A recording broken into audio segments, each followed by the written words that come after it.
अध्याय 721 समस्या का समाधान। अरे, वह कौन है? एक छात्र ने पूछा। मुझे यकीन नहीं है, लेकिन उसने अभी अभी एक पिशाच शूरवीर का हाथ काटा है। वह कम से कम एक पिशाच शूरवीर तो होगा ही, है न? ये लियो है, नया 10वां पिशाच योद्धा। एक और छात्र ने गर्व से कहा। क्या तुम्हें उसके परिचय समारोह के बारे में पता नहीं चला? लियो कुछ समय के लिए फैक्स की फांसी के समय वहां मौजूद था, लेकिन उसने कोई खास प्रभाव या छाप नहीं छोड़ी थी, और जो लोग उस दिन जो कुछ हो रहा था उसे देख रहे थे, वे अन्य चीजों में इतने व्यस्त थे कि उन्होंने लियो पर ध्यान ही नहीं दिया।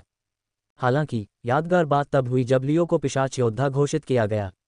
उस दिन जो भी लियो के पिशाच योद्धा बनने के विचार से असहमत होता, वह उनसे सीधे द्वंद्वयुद्ध में भिड़ जाता और इस दौरान अक्सर उनके हाथ काट देता। ये खबर दूसरे परिवारों तक भी फैल गई थी। इसे एक अजीब और अतिरंजित कहानी करार दिया गया था, लेकिन उन्हें भी ठीक से पता नहीं था कि लियो कैसा दिखता है। 10वीं कक्षा के बच्चों को तो लियो कौन था ये याद था, और इसीलिए वे गर्व से दूसरों को बता रहे थे कि यह उनका पिशाच शूरवीर है। इतना दर्द क्यों हो रहा है, और वो इतनी आसानी से मेरी बांह कैसे काट पाया? जैक्स ने सोचा, जैसे ही उसने घाव पर जोर से पकड़ बनाई। आमतौर पर ऐसा घाव अब तक ठीक हो जाता, लेकिन उसमें से अभी भी खून बह रहा था। लियो की ओर देखते ही वह गुस्से से भर गया। 10वें परिवार के एक अनजान व्यक्ति ने, जो सबसे निचले परिवार का था, उसका हाथ काट दिया था। उसे बदला लेना था। उसने अपने दूसरे हाथ को लाल मोम की तरह अपने खून से घेर लिया था और फिर कठोर बनाने की कला का इस्तेमाल किया था। इस बार वह किसी भी मूर्ख जानवर की तलवार को खुद पर वार नहीं करने देगा। उसके हमले के पीछे की मंशा को जानते हुए लियो ये बता सकता था कि यह हमला मार डालने के लिए किया जा रहा है, इसलिए लियो जवाबी कार्रवाई के लिए तैयार था। अगर तुम मेरी जान लेने की सोच रहे हो, तो मुझे तुम्हारी जान लेने की इजाज़त है। लियो ने अपनी तलवार को सीधा घुमाते हुए जवाब दिया। तलवार जैक्स तक नहीं पहुंच पाई क्योंकि हवा में चिंगारियां उड़ रही थीं और हमला किसी और तलवार पर लग गया था। 2 हाथों वाली लंबी तलवार, लेकिन उसमें कुछ अलग था। अगर यह साधारण तलवार होती और इसमें लियो जितनी ताकत होती, तो ये सीधे आर पार हो जाती। 2 हाथों वाली तलवार पकड़े हुए आदमी को देखकर उसने देखा कि तलवार का वह मुठ, जहां उसके हाथ बंधे थे, खून से लथपथ था। अपनी नई संवेदनशील नाक से वह बता सकता था कि यह कोई साधारण खून नहीं था, बल्कि यह मानव रक्त था। ब्लेड के मूठ से ऊपर की ओर जाते हुए तलवार की मध्य रेखा के नीचे लाल ऊर्जा देखी जा सकती थी। क्या ये पिशाचों के पास मौजूद रक्त हथियारों में से एक है? लियो ने सोचा। अपनी तलवार नीचे रख दो और तुरंत हमला करना बंद करो, टेला ने कहा। टेलर एक पिशाच योद्धा था जो रक्त शस्त्र धारण करता था। वह 7वें परिवार, भोर परिवार के लिए काम करने वाला एक वृद्ध योद्धा था। वह वर्तमान नेता से भी बड़ा था, लेकिन फिर भी वह अपने कर्तव्यों का पालन करने से नहीं रुका, और अन्य शूरवीरों के बीच भी वह काफी लोकप्रिय था। चारों ओर देखते हुए लियो देख सकता था कि टेला समेत 4 अन्य पिशाच शूरवीरों ने उसे घेर लिया था, और उनमें से एक सिल्वर थी। उसने अपनी लाल डोरी लियो के बाइसेप्स के चारों ओर लपेट दी थी, इससे पहले कि उसका वार टेलो की तलवार पर पड़ता, जिससे उसकी शक्ति कमजोर हो जाती। लियो, उसकी बात सुनो, हम नहीं चाहते कि यह कोई गंभीर मामला बने, खासकर तब जब सब लोग जीवित और स्वस्थ हैं, सिल्वर ने समझाया। लियो ने उसकी बात मानते हुए अपनी तलवार रख दी। उसे भी यकीन नहीं था कि वह इतने सारे पिशाच शूरवीरों का सामना कर पाएगा। रक्तशस्त्र बहुत परिवर्तनशील थे और उसे यकीन नहीं था कि कितने पिशाच उन्हें लेकर चलते हैं। यहाँ तक कि सभी पिशाच नेताओं के पास रक्त हथियार भी नहीं था। टेला ने जब अपनी तलवार नीचे रखी तो उसे महसूस हुआ कि उसके हाथ सुन्न हो गए हैं। एक इंसान से पिशाच बना व्यक्ति इतना शक्तिशाली कैसे हो सकता है?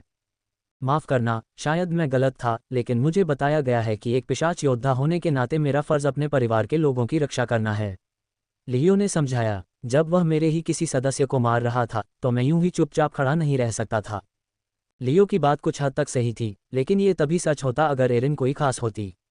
वे उसकी हरकतें समझ सकते थे अगर वह किसी महत्वपूर्ण व्यक्ति की रक्षा करने की कोशिश कर रहा होता, न कि किसी साधारण पिशाच की जो 10वीं के लिए काम करता हो। लियो, लेकिन तुमने एक अन्य पिशाच शूरवीर पर हमला किया था, सिल्वर ने नर्म स्वर में कहा, यह बताने की कोशिश करते हुए कि वह किस प्रकार की स्थिति में था। और भी ज्यादा वजह है कि उसे इतना बेवजह काम नहीं करना चाहिए था। मुझे बताए, क्या उसे एक निर्दोष व्यक्ति को मारने की सज़ा नहीं मिलनी चाहिए, जो अभी वयस्क भी नहीं है? मेरी नज़र में, मैं उस असली इंसान को देख सकता हूं जिसे सज़ा मिलनी चाहिए। बेगुनाह, जैक्स चिल्लाया, अपना कटा हुआ हाथ अभी भी पकड़े हुए। उसका सिरा धड़क रहा था और फिर से उगने की कोशिश कर रहा था। वह ब्लेड कोई सामान्य ब्लेड नहीं है, क्या इसे परियों के खून से बनाया गया है? जैक्स ने सोचा। मैं निर्दोष हूं, तुमने मेरी बात भी नहीं सुनी, एरिन चिल्लाए।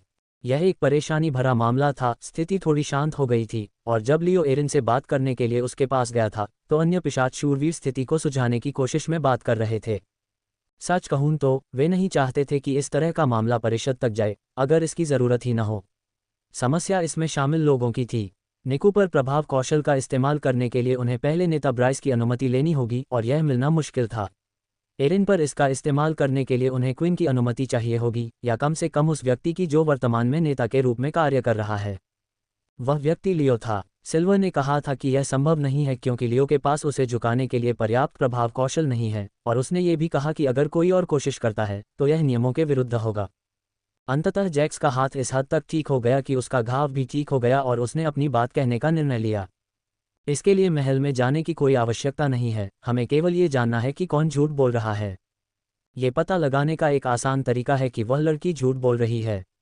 जैक्स ने जवाब दिया। उसने कहा था कि उसने ही उस खून चूसने वाले को मारा था, जिससे न तो टीचर और न ही बाकी सभी मृतक पकड़ पाए थे। निकू को छोड़कर मैं कहता हूं कि उन दोनों को लड़ने दो। चलो उसे उसके झूठ के लिए पकड़ते हैं, और उसे इसकी सज़ा मिलनी चाहिए।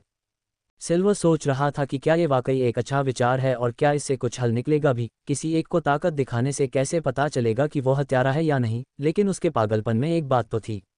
उसे लगा कि अगर वो ये साबित कर दे कि एरिन झूठी है, तो शायद बाकियों को भी लगेगा कि वो हर बात पर झूठ बोल रही है। अभी भी यह सोच रहा था कि क्या किया जाए। जैक्स पहले ही दूसरों के पास जा चुका था और सुझाव दे चुका था। तो तुम कहते हो कि निकू कांप रहा था कि तुम ही थे जिसने उस खून चूसने वाले को हराया था। तो फिर इसे साबित करो, यहाँ सबके सामने निकू को हराकर अपनी ताकत साबित करो। लियो से दूर जाते हुए एरिन ने अपना ब्लेड निकाला। खुशी से आखिरकार बात यहीं तक पहुंच ही गई। जब निकू ने झूठ बोला था तो उसने कभी नहीं सोचा था कि इसका अंजाम ऐसा होगा। ऐसा लग रहा था जैसे एरिन पहले से ही लड़ाई के लिए तैयार थी, और जैक्स उसे किसी तरह देख रहा था, मानो वह उसे सबक सिखाना चाहता हो। ये वैसा नहीं है जैसा जंगल में था, निकू ने सोचा। उसे खुद से यह कहना पड़ा, क्योंकि वह अभी भी पहले जो हुआ था उससे थोड़ा कांप रहा था। उसने अपनी मुट्ठी भींची और हॉल के बीचों बीच चलने लगा। छात्रों ने पहले ही एक क्षेत्र साफ कर दिया था, जिससे उन दोनों को लड़ने के लिए जगह मिल गई। मैंने पहले भी स्पैरिंग मैच लड़े हैं। यह कोई ऐसा जानवर नहीं है जो ब्लडसुकर की तरह मुझे मारने की कोशिश कर रहा है, और मैं उसका वंशज हूँ। मेरे पास उससे अधिक कौशल होना चाहिए। जंगल में निकू सदमे में था। उसे समझ नहीं आ रहा था कि एरिन खून चूसने वाले को कैसे मार पाए, और न ही यह कि खून चूसने वाला असल में कितना ताकतवर था। उसके मन में अगर उसे भी खून चूसने वाले के खिलाफ उचित मौका मिलता तो वह भी उसे मार सकता था। दोनों की परवरिश और अपने पहले परिवार से सीधे तौर पर मिलने वाले ज्यादा शुद्ध खून को देखते हुए निकू को लगा कि वह जीत जाएगा, लेकिन उसे बस उस जानवर जैसे हथियार की चिंता थी जिसका इस्तेमाल उसने किया था। उसे यकीन था कि यही हथियार उसकी प्रैक्टिकल परीक्षा में उसे हराने की वजह था, और शायद इसीलिए उसने उस खून चूसने वाले को मार डाला था। जब निकू द्वंद्वयुद्ध के लिए तैयार होकर केंद्र में गई तो वंशजों की ओर से जयकारे गूंज उठे। एरिन की ओर से आश्चर्यजनक रूप से उसके दोस्तों के अलावा कुछ लोग भी उसका समर्थन कर रहे थे, और वे सभी 10वें परिवार से लग रहे थे।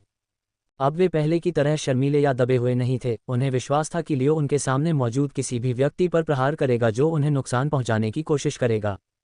अगर यह बहुत खतरनाक हो गया तो मैं इस मूर्खतापूर्ण लड़ाई को तुरंत रोक दूंगी, सिल्वर ने कहा, और टेला सहमत हो गई। वे दोनों उन दोनों के सबसे पास खड़े थे और उनकी हर हरकत पर नजर रख रहे थे, किसी भी समय दखल देने के लिए तैयार। जबकि बाकी पिशाच शूरवीर किसी भी आने वाले हमले को रोकने के लिए किनारे खड़े थे। निकू सबसे पहले हमला करने वाला था। उसने खून के 2 वार एरिन के दोनों ओर किए और फिर एक सीधा बीच में मारा ताकि उसे बचने का कोई मौका न मिले। एरिन ने कहा, तुम्हें दूसरों को चोट पहुंचाने की भी परवाह नहीं है ना? उसके पक्ष में 2 हमले समय पर थे, इसलिए जब शूरवीरों द्वारा भीड़ पर हमला करने से रोका गया तो तीसरा हमला पहले से ही उस पर हमला करने के लिए तैयार था, लेकिन उसने अपना ब्लेड निकालकर हमले को आसानी से काट दिया, यहाँ तक कि अपने रक्ताभा का भी उपयोग नहीं किया। मुझे शांत रहना होगा, मैं ज्यादा उत्तेजित नहीं हो सकती, वरना ये फिर से हो सकता है, एरिन ने सोचा, और मुझे ये काम जल्दी से खत्म करना होगा। खून के छींटे लगातार जारी रहे और एरिन उन सबसे बच रही थी। अपनी तलवार का इस्तेमाल भी नहीं कर रही थी, बस हमले से बच रही थी। एरिन ज्यादा तेज नहीं चल रही थी, इसलिए देखने वाले भ्रमित हो गए, और तभी उन्होंने देखा कि वह भी उसी तरह हिल रही थी जैसे निको अपनी हरकतें कर रहा था। ये 2 चीजों के कारण संभव था। पहला तो लियो की क्षमता, हालांकि सिर्फ इसलिए कि किसी के पास ये क्षमता थी इसका मतलब यह नहीं था कि हर कोई इस तरह के हमलों से बच सकता था। उसे युद्ध का अनुभव था और उसने लियो के साथ लगातार प्रशिक्षण लिया था। पिशाच बनने से पहले ही वह एक कुशल योद्धा थी, लेकिन बाद में वह कई खतरनाक परिस्थितियों में फंस चुकी थी। पियो, आर्थर और लियो के हमलों की तुलना में ये हमले बेहद धीमे थे। खून बहे, निकू चिल्लाया, अपना हाथ काटकर उसे जमीन पर गिरने से पहले नियंत्रित किया और उसे हवा में घुमाया। ये वार खून के वार जैसा ही था, लेकिन ज्यादा लचीला था और ऐसा लग रहा था कि निकू उसे अपनी मर्जी से हिला सकता है। मुझे पता था कि वह उस पर आसानी से हावी हो जाएगा, इतनी कम उम्र में ही रक्त नियंत्रण का इस्तेमाल करने में सक्षम होने के कारण। वह एक ऐसी प्रतिभा है जिसकी हम सभी को जरूरत है, जैक्स ने कहा। हालांकि वह इस हमले से बच नहीं पाए, लेकिन पहले खूनी वार की तरह अपनी तलवार से वह उसे चीरने में कामयाब रही। अब सबको साफ पता चल गया था कि दोनों हमलों की तुलना करने पर एरिन का हमला ज्यादा जोरदार था। खून के हमले उस पर काम नहीं कर रहे थे, इसलिए निकू ने एक अलग रणनीति अपनाई और बहुत तेजी से आगे बढ़ा। उसने उसके पेट में घूंसा मारने की कोशिश की, लेकिन तलवार की रक्षा के साथ एरिन ने हमले को रोक दिया। मैं ऐसा नहीं चाहता था। अपनी पूरी ताकत लगाकर उसने तलवार के बट पर वार किया और वह उसके हाथ से छूटकर जमीन पर गिर पड़ी। अपनी तलवार के बिना तुम बेकार हो, निकू ने कहा। अब वह बहुत करीब से उसे फिर से मुक्का मारने गया, लेकिन उसने और अधिक जोर से उसके हाथ पर मुक्का मारा और फिर उसकी छाती पर वार किया, जिससे वह फर्श पर गिर गया। जब निकू उठने के लिए गया तो फर्श से ब्लेड उसकी गर्दन पर तान चुका था। अगर मैं जंगल में न होती तो तुम मर चुके होते और तुम मुझे इस तरह से बदला चुकाओगे, एरिन ने पूछा। उस पल जब उसे एहसास हुआ कि वह एक पिशाच से लड़ाई हार चुका है और एरिन के शब्दों ने उसे पूरी तरह झकझोर दिया था, तो वह फूट फूट कर रोने लगा। मुझे माफ करना, निकू रोया। मैंने झूठ बोला था, उसने उन्हें नहीं मारा था, मैंने मारा था। लेकिन यह एक दुर्घटना थी। खून चूसने वाले ने उन्हें मेरे हमले के सामने खींच लिया। निकू लगातार सिसक रहा था और उसे देख रहे सभी छात्रों को यह दृश्य देखकर कुछ एहसास हुआ। निकू अभी भी एक बच्चा था, उन सभी से छोटा। उसके कौशल के कारण वे उसके साथ एक वयस्क की तरह व्यवहार कर रहे थे। मुझे आशा है कि आप संतुष्ट हो गए होंगे, लियो ने कहा। ठीक है, वह जा सकती है, लेकिन मुझे इस बारे में और पूछताछ करनी होगी, जैक्स ने जवाब दिया। उस तलवार के साथ कुछ तो होना ही चाहिए। वे शायद और जोर लगा सकते थे, लियो और मांग सकता था, लेकिन उसने सोचा कि इसे ऐसे ही रहने देना ही बेहतर है। जैसा कि सिल्वर ने पहले कहा था, कोई समस्या नहीं हुई थी और सब कुछ ठीक हो गया था। अब और समस्याएं और दुश्मन बनाने की कोई ज़रूरत नहीं थी। बाकी और 10वें परिवार को आखिरकार कुछ तो मिला जिस पर वे गर्व कर सकें, क्योंकि उनके अपने ही एक सदस्य ने उनके सबसे ताकतवर प्रत्यक्ष वंशजों में से एक को हरा दिया था। जल्द ही उन्हें कमज़ोर परिवार नहीं कहा जाएगा, जैसा कि उन्हें लगता था। फिर महल से संदेश प्राप्त हुआ और स्कूल के वर्तमान अध्यक्ष सिल्वर ने घोषणा की, हालांकि हम शिक्षक आपको स्कूल में सुरक्षा की गारंटी नहीं दे सकते, फिर भी स्कूल को फिलहाल निलंबित करने का निर्णय लिया गया है। सभी छात्रों को अपने पिशाच योद्धा के साथ अपने अपने परिवारों के पास वापस लौट जाना चाहिए। जब हमें विश्वास हो जाएगा कि यह आप सभी के लिए सुरक्षित है, तब स्कूल फिर से खुल जाएगा। उस समय 10वें द्वार के सामने एक नकाबपोश आदमी खड़ा था।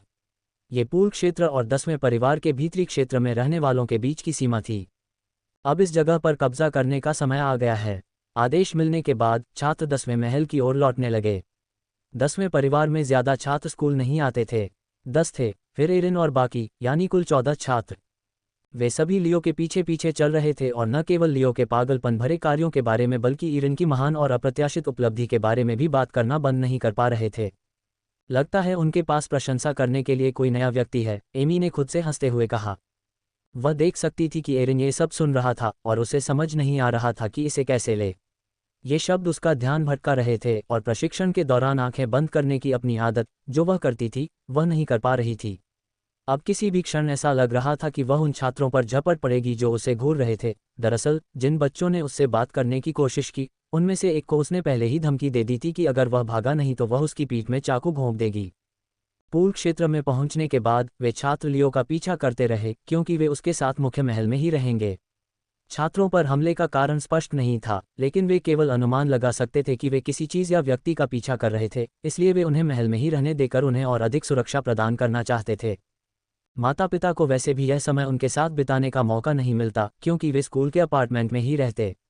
बच्चों को अभी अभी इस बारे में बताया गया था, क्योंकि उन्हें लगा था कि वे भीतरी महल वाले इलाके में रहेंगे। आपका मतलब है कि हम महारानी के साथ रहेंगे? शायद मुझे उनसे बात करने की कोशिश करनी चाहिए, एक छात्र ने कहा। एक अन्य ने जवाब दिया, क्या तुम पागल हो? क्या तुमने सुना नहीं कि उसने जैक से क्या कहा? रानी उन सुंदरियों में से एक होना बेहतर है जिन्हें आप दूर से देखते हैं। ये सुनकर एक बार फिर एरिन का हाथ कांप उठा। यहाँ तक आते आते छात्र आपस में बातें करते रहे और उसके लिए एक उपनाम भी सोच लिया था, क्वीन। उसे यह बात जरा भी पसंद नहीं आई। उनकी चिंता मत करो, एमी ने उसके कंधे पर हाथ रखते हुए कहा। लड़के तो लड़के ही होते हैं और कुछ लड़कियों को इस तरह का ध्यान पसंद आएगा। और आप उनमें से एक हैं, जेंडर ने टिप्पणी की, जिसके तुरंत बाद उसके पैर पर एक लात पड़ी। तुम बहुत सुंदर हो, टिम्मी ने कोमल स्वर में कहा। जब टिम्मी ने ये शब्द कहे तो एरिन को जरा भी गुस्सा नहीं आया, बल्कि वह उसके सिर पर हाथ फेरने लगी। उसे वह एक प्यारा सा भाई लग रहा था। रानी, हमें भी लगता है कि आप बहुत सुंदर हैं। हाँ, आप सबसे अच्छे हैं, कृपया मेरा सिर रगड़ें। रानी को अपने सभी अनुयायियों के साथ समान व्यवहार करना चाहिए और हम सभी का सम्मान करना चाहिए। लड़कों ने सहमति में सिर हिलाया। अंदर के दरवाजों से गुजरते हुए वहां कुछ भी असामान्य नहीं था।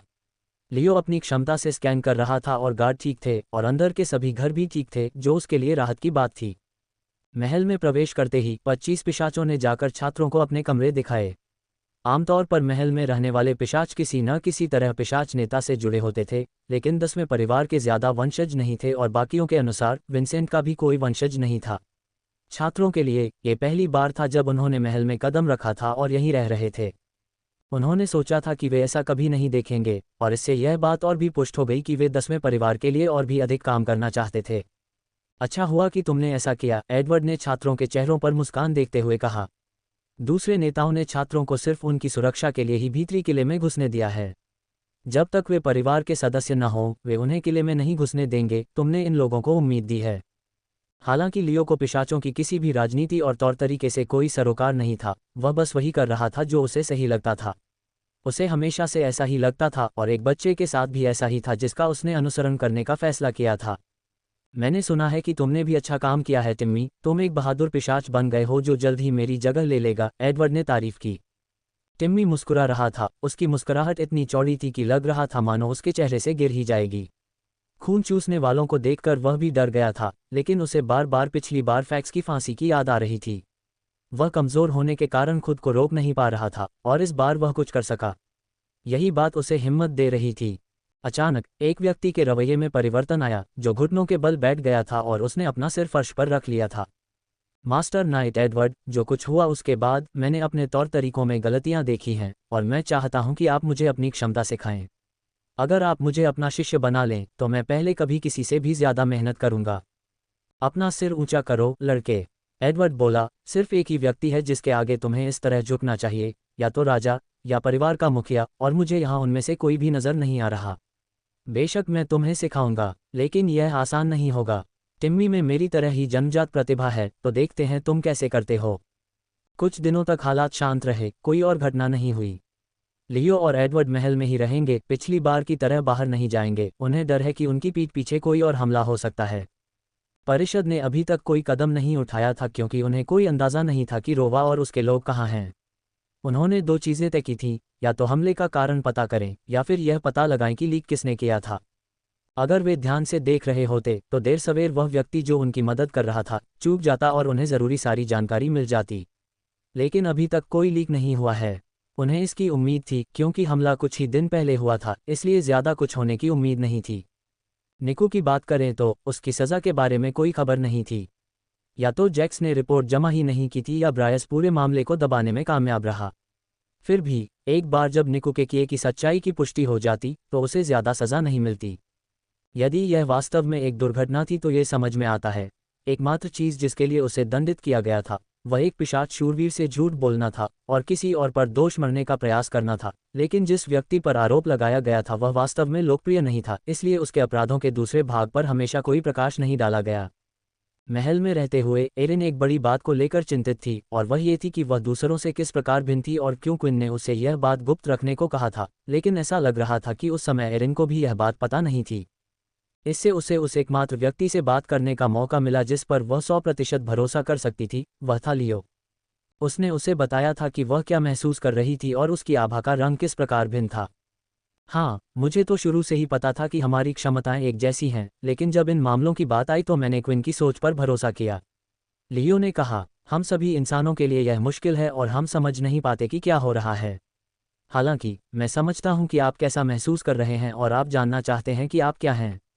जब मुझे समय मिलेगा तो मैं पूरी कोशिश करूंगा कि धामपीर क्या हैं और उन्हें लेकर इतनी चिंता की क्या बात है, ये जानने की कोशिश करूं। धन्यवाद गुरुजी। एरिन ने कहा। अचानक लियो का चेहरा गंभीर हो गया, उसने अपना सिर घुमाया और महल के सामने की ओर देखने लगा। क्या हुआ? एरिन ने चिंतित होकर पूछा। वह जंगल वाला आदमी, वह यहाँ है। किले के भीतरी हिस्से में एक सामान्य कद का आदमी खड़ा था, जो पहरेदार वहां होने चाहिए थे, अब वहां नहीं थे।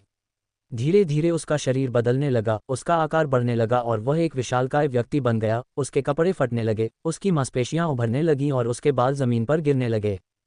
अंततः उसका रूपांतरण पूरा हो गया और अब वह रोवा के नाम से जाना जाने वाला रक्तपिपासु बन गया। यदि कोई महत्वपूर्ण मिशन हो तो उसे स्वयं करना ही सर्वोत्तम होता है। लियो के लिए शुरुआत में यह अजीब था, क्योंकि उसे कुछ भी महसूस नहीं हो रहा था। जब लोग या चीज़ें दूर होती तो उसके लिए किसी खास जीव की शक्ति को महसूस करना या उसकी आभा देखना मुश्किल होता था।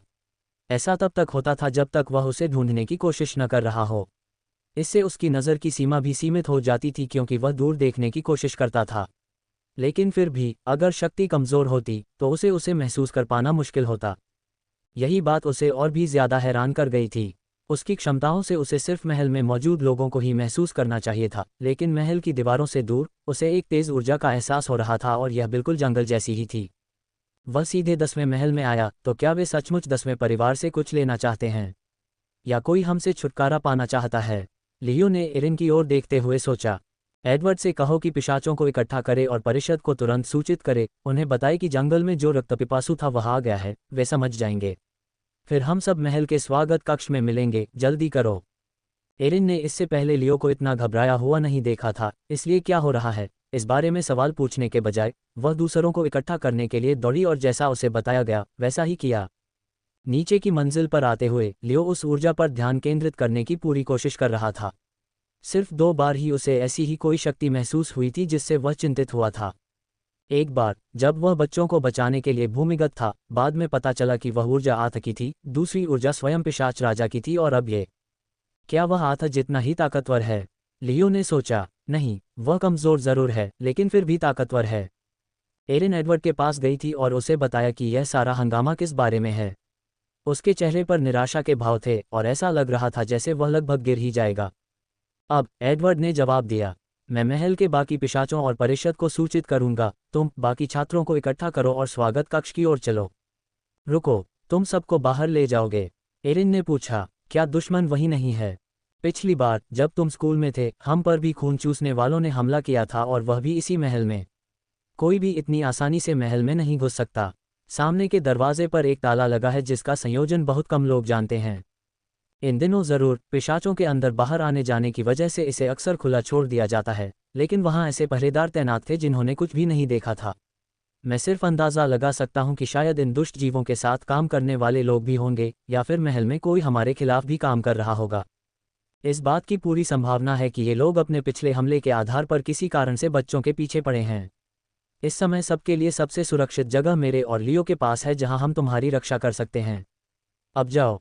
एरिन ने दोबारा कुछ नहीं पूछा और वह सबको इकट्ठा करने निकल पड़ी। एक एक करके उनके कमरों में घुसती गई, लेकिन वह सोचे बिना नहीं रह सकी, क्या खून चूसने वाले उसके पीछे पड़े थे? खून चूसने वालों ने उस दिन उसे अपनी अजीबोगरीब शक्तियों का इस्तेमाल करते देखा था, और शायद यही वजह थी कि वे वापस लौट आए थे। ये फिर से हो रहा है, हम पर हमला हो रहा है, उन सभी पर जिनकी मुझे परवाह है।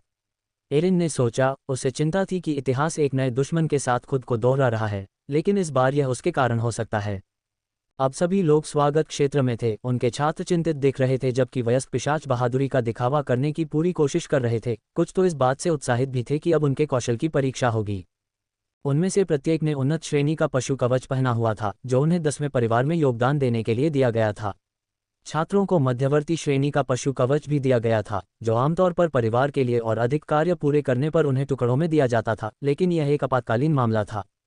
मुझे यकीन है कि आपको पता होगा, लेकिन ऐसा लगता है कि खुद को असली पिशाच कहने वाले ब्लड्सकज ने हमला कर दिया है। मैंने 8वीं नेता जिल से बात करने की कोशिश की है, लेकिन उनसे संपर्क नहीं हो रहा है, यानी मैं इस समय परिषद से संपर्क नहीं कर सकता। एडवर्ड ने समझाया। हमें नहीं पता कि उनका उद्देश्य क्या है, लेकिन सबसे महत्वपूर्ण बात यह है कि वे जानवर हमारे आंतरिक महल क्षेत्र में हैं। हमें नहीं पता कि वे कितने हैं, उनकी सेना कितनी शक्तिशाली है, लेकिन जिन लोगों की हम रक्षा करना चाहते हैं वे वहाँ हैं। मैं नहीं चाहता कि 10वें सदस्यों में से कोई भी मर जाए। हर समय मेरे और लियो के करीब रहो और हमारे आदेशों का पालन करो। बच्चे कांप रहे थे, उनके दांत बज रहे थे। वे पहले भी एक बार खून चूसने वालों को देख चुके थे और वे कितने ताकतवर थे। उन्हें लगा था कि अब वे जंगल से बाहर और महल की दीवारों में सुरक्षित हैं, लेकिन अब उन्हें पता चला कि उन्हें एक बार फिर उनका सामना करना पड़ेगा। ये देखकर लियो सभी 14 छात्रों के सामने खड़ा हो गया। दुश्मन तो ताकतवर है, लेकिन तुम भी ताकतवर हो। अगर तुम्हें डर है कि तुम्हें चोट लग जाएगी तो मेरे पास रहो, मैं चोट खा लूंगा। लियो जो कह रहा था वह हास्यास्पद लग रहा था। वह कैसे गारंटी दे सकता था कि किसी भी छात्र को चोट नहीं पहुंचेगी, लेकिन किसी कारण से उसके शब्दों ने उन्हें आत्मविश्वास दिया था। बिना समय गंवाए छोटी सी सेना 10वें किले से निकलकर किले के भीतरी इलाकों में पहुंच गई। पहली चीज जो उन्होंने देखी वह थी वहां सन्नाटा। उन पर हमला होने वाला था और उन्हें यकीन था कि उन्हें चीखें सुनाई देंगी। क्या तुम्हें कुछ महसूस हो रहा है लियो? एरिन ने पूछा। अभी तो मुझे बस उनके नेता का ही आभास हो रहा है जो गेट पर ही रुका हुआ है। हो सकता है कि वह किसी भी अतिरिक्त सैनिक को अंदर आने से रोकने के लिए वहां रुका हो, लियो ने जवाब दिया। कुछ ही देर बाद उन्होंने देखा कि वहां बहुत सन्नाटा था। अगर उस जगह पर हमला भी हो रहा होता तो भी कुछ पिशाच सड़कों पर बातें करते और कुछ और करते हुए दिखाई देते, लेकिन ऐसा कुछ नहीं था। तभी उनमें से एक पिशाच ने सड़क पर एक लाश देखी। कुछ ही देर बाद उन्हें और भी लाशें दिखाई दीं। लियो हमलावर द्वारा छोड़ी गई आभा को महसूस कर सकता था, लेकिन उसके निशान हर जगह फैले हुए थे, बाएं दाएं निशान दिखाई दे रहे थे। ये स्पष्ट था कि दुश्मन एक से ज्यादा थे और तभी उसे इमारतों के अंदर कई आभा के निशान दिखाई दिए। घरों की जांच करो, लियो चिल्लाया। हर एक घर की। सैनिक तुरंत वहां पहुंच गए। समूह 2 हिस्सों में बढ़ गया, लेकिन फिर भी एक दूसरे के करीब ही रहे। लियो छात्रों और एडवर्ड महल के पिशाचों का नेतृत्व कर रहा था। घर में घुसते समय लियो ने छात्रों को बाहर ही रहने को कहा, क्योंकि वह अंदाजा लगा सकता था कि क्या हुआ है। इलाके के हर घर की जांच करने और दूसरी टीम को रिपोर्ट करने के बाद लियो का डर सच साबित हुआ। किसी तरह बिना किसी शोर शराबे के या किसी को पता चले 10वें घर के सभी पिशाच मारे गए। अगर सभी घरों का यही हाल था तो लगभग आधे पिशाच 10वें परिवार के थे। 10वें परिवार के कई पिशाचों को दयालुता और सहयोग के लिए खुले पूल क्षेत्र में रखने के बजाय महल के भीतरी हिस्से में रहने के लिए आमंत्रित किया गया था। हालात बेहतर थे और घर भी, यदि वे वैसे भी खाली थे तो उन्हें उनके उपयोग में कोई हानि नहीं दिखी। कैसे मेरे परिवार नहीं? एक छात्र जोर जोर से रोने लगा। इससे एक श्रृंखलाबद्ध प्रतिक्रिया शुरू हो गई, क्योंकि छात्रों को एहसास हुआ कि उनके माता पिता की हत्या होने की प्रबल संभावना है। जो लोग महल में रहते थे उनके कुछ परिवार महल में नौकरों के रूप में काम करते थे और सुरक्षित थे, लेकिन कुछ ऐसे भी थे जिनके बड़े परिवार महल के अंदरूनी हिस्से में रहते थे। उनकी भावनाएं भी मिली जुली थीं। कुछ गुस्से में थे तो कुछ दुख और अफसोस में। एरिन के समूह के कुछ छात्र भी बुरी तरह प्रभावित हुए थे। उनके सभी परिवार हाल ही में इनसकल क्षेत्र में आए थे और हालांकि उन्होंने अभी तक अपने घरों की जांच नहीं की थी, फिर भी उन्हें सबसे बुरे हालात का डर था। माँ, पिताजी, ज़ेंडर, टिम्मी और एमी के साथ चिल्लाया। क्यों? हमारे साथ ऐसा क्यों हुआ? एक पिशाच ने पूछा। हमें अभी भी नहीं पता कि क्या हो रहा है, हो सकता है कि पूरी बस्ती के साथ ऐसा हो रहा हो, एडवर्ड ने जवाब दिया। आखिरकार मैं अभी भी जिल से बात नहीं कर पा रहा हूँ। हालांकि एडवर्ड इस बारे में निश्चित नहीं था, लेकिन जिल उन पिशाचों में से एक थी जो फांसी के समय जो कुछ हुआ था उसके कारण 10वें परिवार के प्रति द्वेष रखती थी। इस बात की अच्छी संभावना थी कि वह एडवर्ड के आह्वान को अनदेखा कर रही थी। सब लोग अपने हथियार उठा लो, लियो ने अपनी तलवार निकालते हुए कहा। तुम्हारे दोस्त और परिवार भले ही मर गए हों, लेकिन तुम अभी भी जिंदा हो और दुश्मन भी जिंदा है। तुम बदला लेना चाहते हो ना? खैर, अब तुम्हारा मौका है। खून चूसने वालों की एक छोटी सी सेना उनकी ओर आ रही थी। लड़ाई शुरू हो चुकी थी। पिशाच और छात्र जो कुछ देख रहे थे उससे थोड़े हैरान थे। उन्हें पता था कि ज्यादा संभावना है कि उनका सामना खून चूसने वालों से होगा, हालांकि उन्हें यह नहीं पता था कि कितने होंगे। उनकी ओर आते हुए ऐसा लग रहा था जैसे खून चूसने वाले पागल जानवरों की एक सेना उनकी ओर आ रही है। कुछ लोग सीधे सड़क पर दौड़ रहे थे, जबकि अन्य अपने मजबूत पंजों का उपयोग करके इमारतों की दीवारों पर चढ़ रहे थे तथा कुछ छतों पर दौड़ रहे थे। एक दूसरे के करीब रहो, एडवर्ड ने कहा। याद रखो, वे खूनी हमले नहीं कर सकते, हमारी दूरी ही हमारा फायदा है। उनमें से कितने हैं? एमी ने पूछा। वह खुद भी घबराई हुई थी और सोच रही थी कि क्या वे इस तरह के हमले से बच भी पाएंगे। मुझे यकीन नहीं है, वे तेजी से आगे बढ़ रहे हैं, शायद 30। एरिन ने जवाब दिया। 50 करीब है, लियो ने कहा। दुश्मन की असली संख्या छिपाने का कोई मतलब नहीं था, इससे उन्हें कोई फायदा नहीं होने वाला था। उनकी तरफ से 24 पिशाच, 2 पिशाच शूरवीर और 14 छात्र थे। ये बिल्कुल भी निष्पक्ष लड़ाई नहीं थी। पिशाच छात्रों के सामने एक पंक्ति में खड़े हो गए थे, वे अपने पशु कवच में मजबूत बने रहे। आप क्या कर रहे हैं? हम भी तो लड़ सकते हैं, एरिन ने शिकायत की। एडवर्ड ने कहा, हम तुम छात्रों को लड़ने के लिए कभी बाहर नहीं लाए थे। हम तुम्हें इसलिए बाहर लाए क्योंकि हमें लगा कि तुम हमारे साथ ज़्यादा सुरक्षित रहोगे। एडवर्ड ने दोनों लड़कों की ओर सिर हिलाया और वे चलने लगे। जैंडर और टिम्मी के शरीर में थोड़ा बदलाव आ रहा था। टिम्मी तेज था और उसने आधे से ज़्यादा छात्रों पर धुंध बना दी थी, जबकि जैंडर को आखिरकार समझ आ गया था कि उसे क्या करना है और उसने बाकी छात्रों को धुंध में ढक दिया।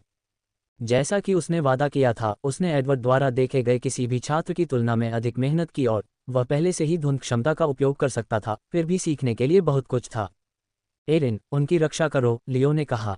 कतार में खड़े पिशाच एडवर्ड के आदेश का इंतजार कर रहे थे और जब खून चूसने वाले काफी करीब आ गए तो एडवर्ड ने जोर से आवाज लगाई। उसने अपने हाथों से खून की एक धार छोड़ी। बाकी पिशाच भी उसके पीछे पीछे गए और सड़कों पर लाल आभा की कई रेखाएं दिखाई देने लगीं। खून चूसने वाले इतने ज्यादा थे कि उनसे बच पाना मुश्किल था। खून चूसने वालों ने बेतहाशा जवाब दिया, कुछ ने एक दूसरे को धक्का दे दिया।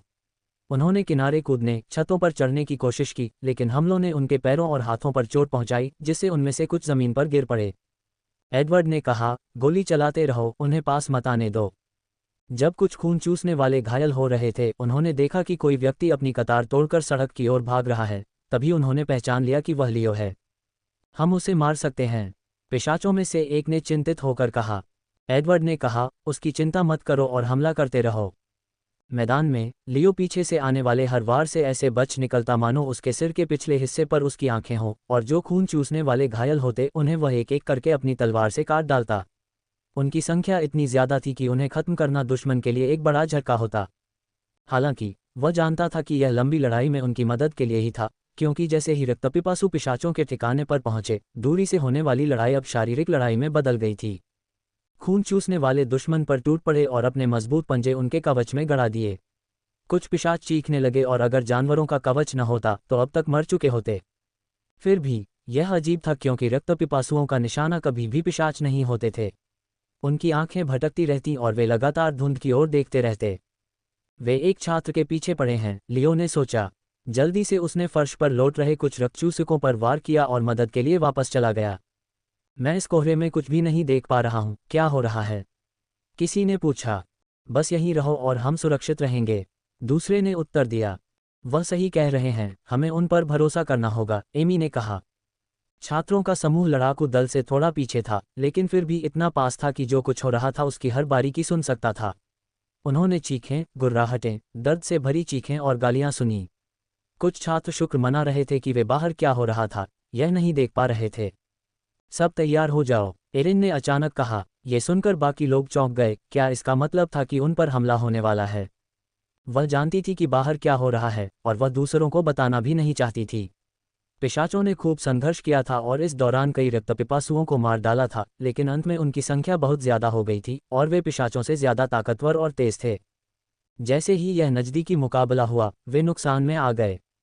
मैं उन्हें मरने नहीं दूंगी, एरिन ने दांत पीसते हुए सोचा। बाहर क्या हुआ था, इसकी जानकारी सिर्फ जैंडर और टिम्मी को ही थी। ये दृश्य देखकर वे भी सिहर उठे थे और उनकी एकाग्रता भंग होने पर धुंध छटने लगी और सड़क का भयावह दृश्य सामने आने लगा। तभी उन्होंने देखा कि पिशाचों की संख्या केवल दो रह गई है। एडवर्ड और लियो उनसे थोड़ा पीछे हैं, जबकि रक्तपिपासु अभी भी आधे ही बचे हैं। लगभग सभी पिशाच मर चुके थे। नहीं, हम मर जाएंगे, एक छात्र चिल्लाया। इतने छोटे पिशाचों ने लाइन पकड़ ली थी कि रक्तपिपासु छात्रों की ओर बढ़ने लगे और हवा में उछलने लगे, लेकिन इससे पहले कि वह उन तक पहुंच पाते, उनका शरीर दो टुकड़ों में कट गया। हालांकि लियो काफी दूर था, फिर भी उसने जानवरों को मारने के लिए रक्त आभा के साथ क्यूई मिश्रित हमला किया था और जैसे ही यह शरीर के माध्यम से कटा, लाल आभा कुछ ही सेकंड में गायब हो गई और आगे बढ़ना जारी नहीं रखा। क्या उसने पहले ही रक्त नियंत्रण सीख लिया है? एडवर्ड ने यह देखकर सोचा। अभी भी कुछ रक्त चूसने वालों का ध्यान भटका रहा था। उनकी ओर दौड़ते हुए लियो उन सभी की रक्षा के लिए तैयार था। हिलना मत, लियो ने कहा। अगर तुम हिले तो मेरे लिए तुम्हारी रक्षा करना मुश्किल हो जाएगा। हालात अच्छे नहीं लग रहे थे, लेकिन एरिन अभी भी आश्वस्त थी। उनके पास लियो और एडवर्ड थे, यहाँ तक कि खुद भी, और उसे लगा कि बाकी बचे सैनिकों से छुटकारा पाने के लिए ये काफ़ी होंगे। क्या वे बाकी सभी छात्रों की रक्षा करते हुए ऐसा कर पाएंगे, यह एक अलग बात थी। हालांकि खून चूसने वाले आगे नहीं बढ़े, बल्कि सड़क पर पीछे मुड़कर देख रहे थे, मानो उनका ध्यान किसी और चीज़ पर था। वह आ गया है, बड़ा बॉस आखिरकार आ गया है, लियो ने कहा।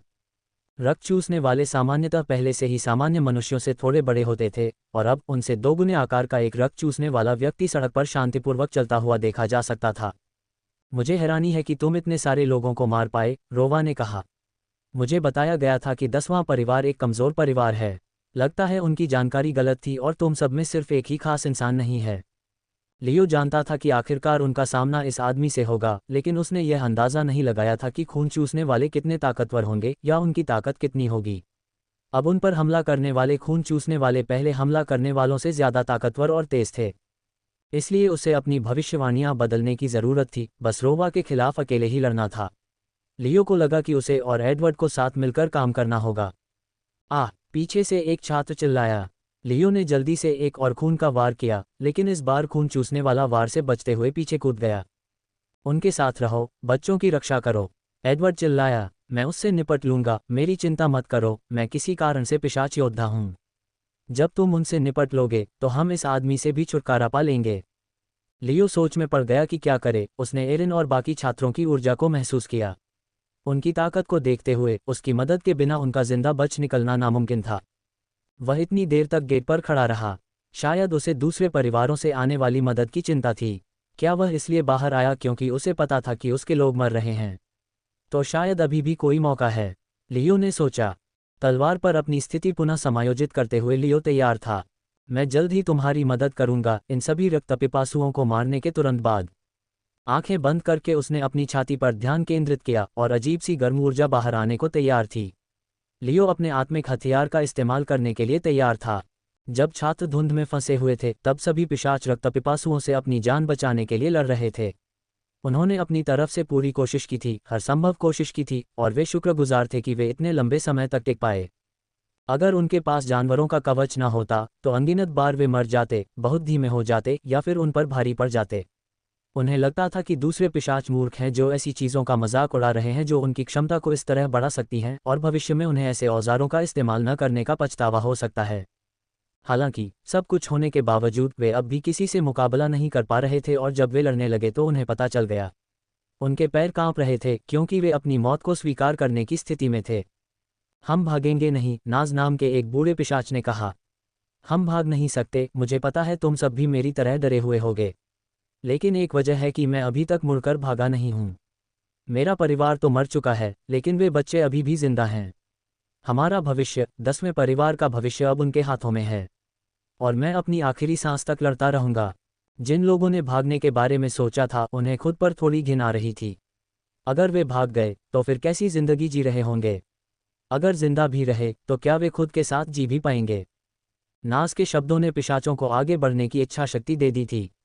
वे भागना तो चाहते थे, लेकिन उनके पीछे खड़े बच्चे उन्हें धकेल रहे थे, इसलिए वे लड़ते रहे और लड़ते रहे। आखिरकार सिर्फ एक ही बचा।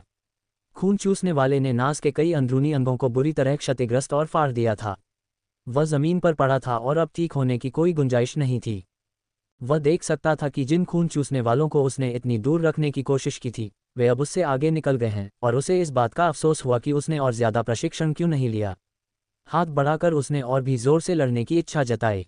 चिंता मत करो, मैं उनकी रक्षा करूंगा, लियो ने कहा, और अपनी तलवार से खून का वार करते हुए आगे बढ़ गया, जिससे रक्त चूसने वालों में सबसे आगे वाला मारा गया। हमारे भविष्य की रक्षा करो, नाज ने मुस्कुराते हुए कहा। महल के आखिरी पिशाच होने के नाते वह मरने वाला था।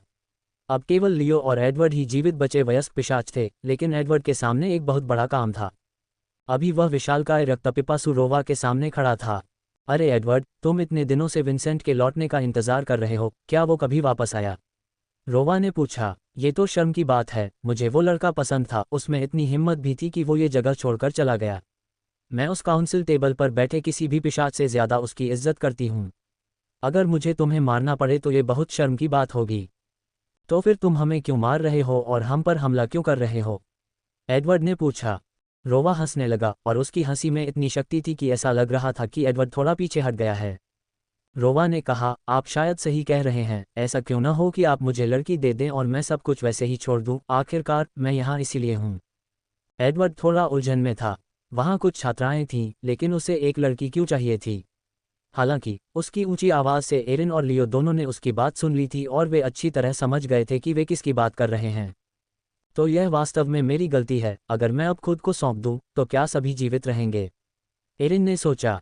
लेकिन इससे पहले कि वह कुछ कह पाती, एडवर्ड ने मुड़ना शुरू कर दिया और अपने आसपास के क्षेत्र को धुंध में बदलना शुरू कर दिया। चाहे जो भी कारण हो, मैं ऐसा नहीं कर सकता। आखिरकार मुझे हमारे परिवार के सभी सदस्यों की हत्या का बदला चुकाना है, एडवर्ड ने कहा और उसका पूरा शरीर धुंध में गायब हो गया। ये सुनकर एरिन ने अपना संयम पुनः प्राप्त किया, क्योंकि आत्मसमर्पण करने से मृत लोग वापस नहीं आ सकते थे। जब मैं लीडर था तब तुम मुझे नहीं हरा सके, अब तुम्हें क्या लगता है कि तुम मुझे हरा सकते हो? रोवा ने पूछा। लेकिन एडवर्ड ने कभी रोवा को हराने की योजना नहीं बनाई थी, वह तो बस किसी और के लिए समय खरीद रहा था। ये जानते हुए कि अब और समय बर्बाद नहीं किया जा सकता, लियो के पास अपने आत्मिक हथियार को सक्रिय करने के अलावा कोई विकल्प नहीं था। अपने भीतर पहुंचकर उसने गर्म ऊर्जा को बाहर निकाला। एक हाथ में तलवार पकड़े हुए, उसका दूसरा हाथ किसी चीज से ढका हुआ लग रहा था। एरिन ने अपनी क्षमता में जो एकमात्र परिवर्तन देखा, वह ये था कि उसकी आभा उसके बाएं हाथ में अधिक केंद्रित लगती थी। उसके हाथ पर क्या ढका हुआ है? एमी ने पूछा। क्या आप इसे देख सकते हैं? तभी एरिन को एहसास हुआ कि आभा वास्तव में उसकी क्षमता का उपयोग किए बिना दिखाई दे रही थी। उसका पूरा बायां हाथ लाल पिशाच आभा से ढका हुआ था, लेकिन मनुष्यों द्वारा उपयोग किए जाने वाले सामान्य पीले रंग के नीचे एक परत थी।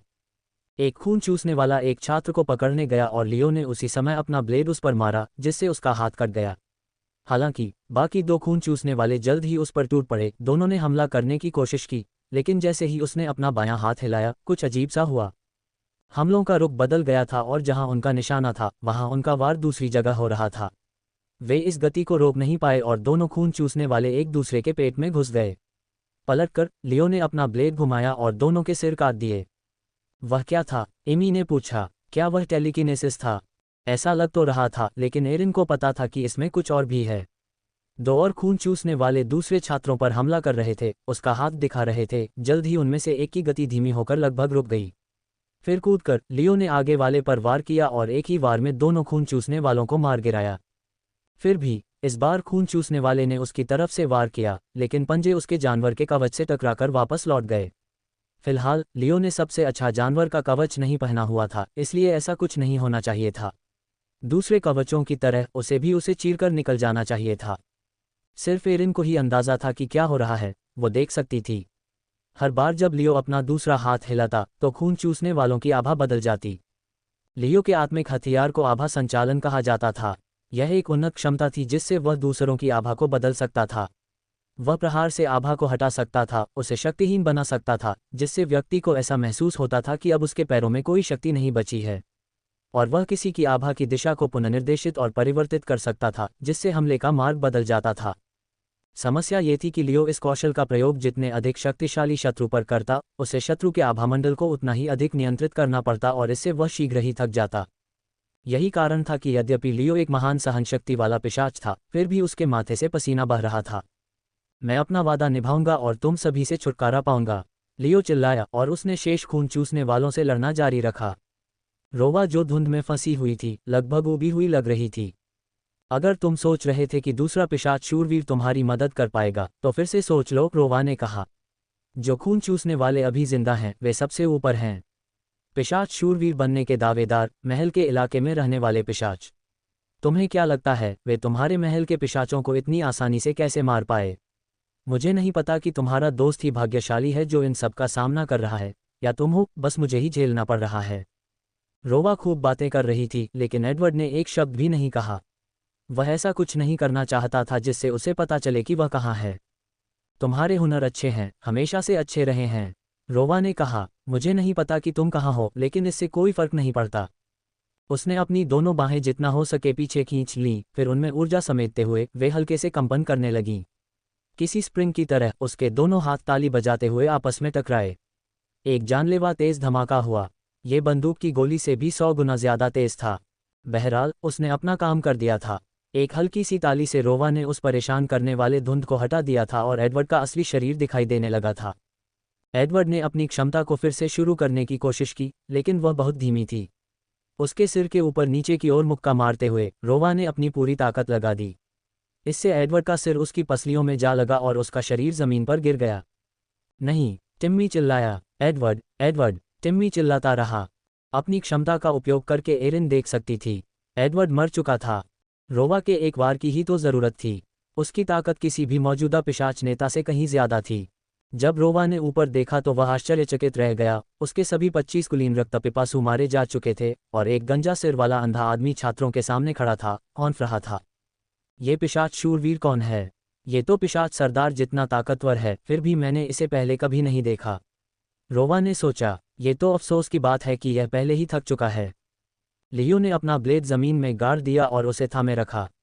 उसने अपने आत्मिक हथियार का बहुत देर तक इस्तेमाल किया था और अब उसकी सांस पूरी तरह फूल चुकी थी। खून चूसने वाले हथियार उसके अनुमान से कहीं ज्यादा तेज थे, लेकिन उसने अपना वादा निभाया क्योंकि एक भी छात्र घायल नहीं हुआ। एरिन, लियो ने सांस लेते हुए कहा, सबको लेकर भाग जाओ, मैं उन्हें जब तक हो सकेगा पकड़ कर रखूंगा। एडवर्ड के साथ जो हुआ और लियो की हालत देखकर एरिन को लगा ही नहीं कि वह ऐसे आदमी को हरा पाएगी। उसे पता था कि वह हार जाएगी। ये सब फिर से हो रहा है। सब मरने वाले हैं और मैं कुछ नहीं कर सकती। एरिन ने सोचा और पलटकर भागने लगी। तभी उसे लगा कि उसका सिर किसी मजबूत चीज से टकरा गया है। मुझे खेद है, ऐसा लगता है कि मैं बहुत देर से आया हूँ, एक धीमी बुरी आवाज ने कहा। जब एरिन ने ऊपर देखा कि वह किससे या किस चीज से टकराई थी तो वह एक अप्रत्याशित चेहरा था।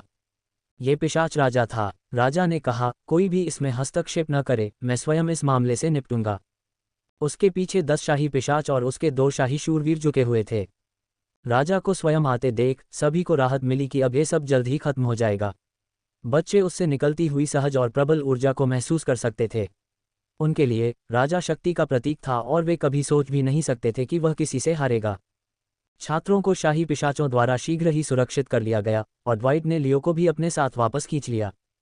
क्या उसने ये सब अकेले ही किया? लगता है उसकी ताकत का मेरा आकलन बिल्कुल गलत था।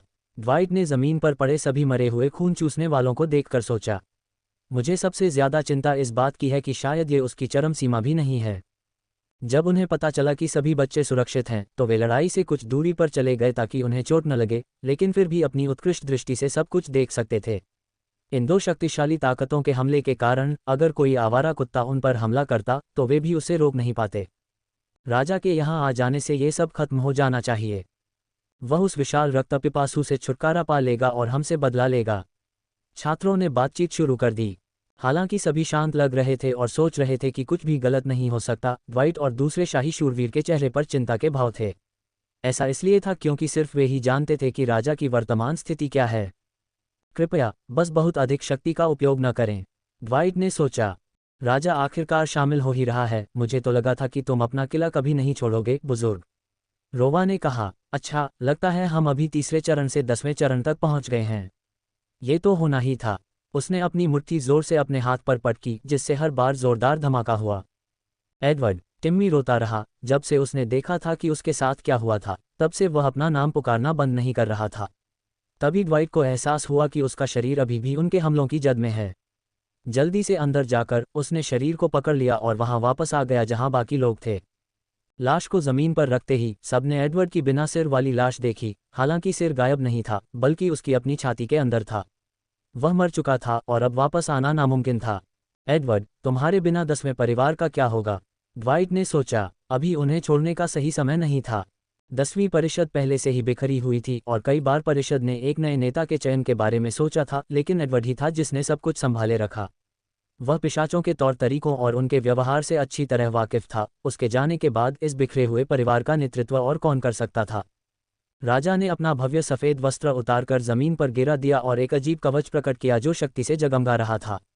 वक्षस्थल का कवच काले रंग का था, लेकिन उस पर बना डिजाइन लगभग ऐसा लग रहा था जैसे किसी राक्षस का चेहरा सामने की ओर उकेरा गया हो और वक्षस्थल के पास 2 लाल चमकती आंखें थीं। कवच के नीचे उसने एक सादी सफेद चमकीली कमीज पहनी हुई थी, लेकिन उसके हाथों और पैरों में और भी कवच थे। उन पर छाती के कवच से मेल खाते लाल और काले रंग का डिजाइन था। राजा का कवच, जो एक राजा से दूसरे राजा को हस्तांतरित होता है। रोवा ने कहा, लगता है तुमने इस लड़ाई को गंभीरता से लेने का फैसला किया है, तो मैं भी ले लूंगी। रोवा ने सबसे पहले अपने दोनों पैर जमीन से ऊपर उठा लिए। जोर इतना जोरदार था कि उसके नीचे की जमीन एक धमाके की तरह ऊपर उठ गई। जमीन इतनी जोर से उछली थी कि उसके पीछे एक घर भी ढह गया। जब रोवा राजा के पास पहुंचा तो उसने इतनी तेजी से मुक्का मारा कि लगभग कोई भी उसका पता नहीं लगा सका, लेकिन एरिन और लियो अपनी आभा से उसका पीछा कर सके। हमला आगे बढ़ता रहा और हवा के जोर से उसके सामने की 3 इमारतें नष्ट हो गईं। इतनी शक्ति कैसे संभव है? ज़ैंडल ने पूछा। क्या राजा सचमुच उस चीज को हरा सकता है?